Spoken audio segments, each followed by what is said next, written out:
Salut Olivier. Salut Maxime. Est-ce que tu pourrais commencer par te présenter, s'il te Oui, plaît? bien sûr. Donc, je m'appelle Garcin Olivier, 42 ans. Voilà, ça fait 26 ans que je suis dans le métier. Et à côté de ça, une grosse passion pour le sport et l'ultra-distance. Est-ce que juste tu peux me raconter vite fait ton parcours pour en arriver jusqu'à chef de cuisine? C'est passé par pas mal d'endroits comme des voyages dans le monde. Donc j'ai fait un an sur Miami, après la sortie de mon bac pro et CAP BEP en tant que traiteur. Ensuite, j'ai fait un an au Canada, pareil, en tant que traiteur. Ensuite, parti de là, je suis parti ensuite en Angleterre pendant 6 mois. Puis au retour, je suis redevenu sur le circuit de la cuisine pour essayer de monter en grade, donc responsable restauration à Cabriès. Et puis après, à côté de ça, j'ai continué à monter les échelons jusqu'à arriver chef de cuisine. Tu vas bientôt prendre le départ de la Race Cross France. Qu'est-ce que ça représente pour toi aujourd'hui de repartir sur cette course? Alors, c'est un gros défi. Depuis maintenant 5 ans que je fais la Race Cross France. Il faut savoir que dans la Race Cross France, il y a plusieurs distances, de la 300 km à la 2500.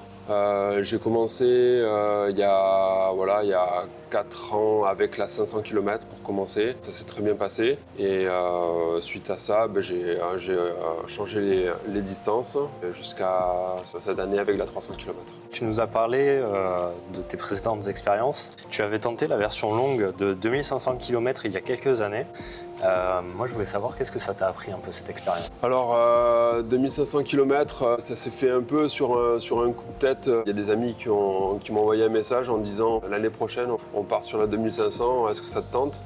Ouais, j'ai pas réfléchi très longtemps, j'ai accepté rapidement le défi, en sachant que l'année précédente, j'avais effectué le 1000 km, qui était super comme distance. Et je me suis dit qu'en partant sur la même philosophie, en apprenant encore sur soi-même, en partageant la route avec d'autres personnes qu'on rencontre, je me suis dit que ça allait bien se passer. Et puis, petit souci physique sur le parcours qui a fait que j'ai dû abandonner au bout de 1350 km. Ce qui est pas mal. Oui, mais voilà, ça m'a permis vraiment de travailler sur soi-même et repousser les limites du sommeil pour le coup. Sur cette expérience-là. Voilà, c'était pas évident, c'était dur physiquement, mentalement, mais on ressort toujours grandi d'une aventure. Il y a toujours du positif à en tirer. Et du coup, cette année, tu t'élances sur la version de 360 km à peu près. Est-ce que tu vois ça comme une revanche, comme un nouveau départ? Quelque part, oui. Je suis assez persévérant et puis voilà, je lâche pas l'affaire facilement. Donc oui, c'est vrai que même si c'est la distance la plus petite de la Race Cross, je suis vraiment convaincu que j'ai besoin d'arriver au bout pour boucler la boucle, comme on dit, et puis d'arriver au bout, ça va être un objectif qui sera fort pour moi. Même en version plus courte, 360 km, ça reste quand même un sacré défi. Comment tu t'y prépares? En fait, c'est quelque part mon quotidien, parce que la Race Cross, là, pour le coup, démarre en pleine nuit. Et c'est vrai que pour le lever de chaque jour, c'est quand même quasiment aussi en pleine nuit pour venir au travail. Donc c'est pas quelque chose qui me fait peur de me lever tôt et de partir dans la nuit. On disait que tu es chef de cuisine. Ouais. Tu as une sacrée équipe quand même sous ta responsabilité. Comment est-ce que tu arrives à concilier ton métier avec cette passion et du coup cette préparation physique? Là, c'est pour le coup pas mal de rigueur, parce que de cadrer pas mal d'entraînement et de vie professionnelle et de vie personnelle.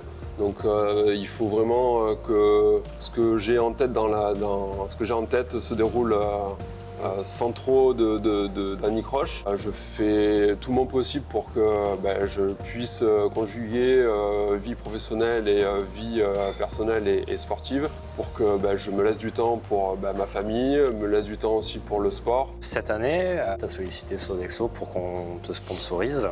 On l'a fait avec grand plaisir parce que nous, on aime bien mettre en avant justement nos collaborateurs et en faire un petit peu des ambassadeurs, on va dire. Oui. On a décidé de te faire courir aux couleurs de notre fondation Stop Anger. Ouais.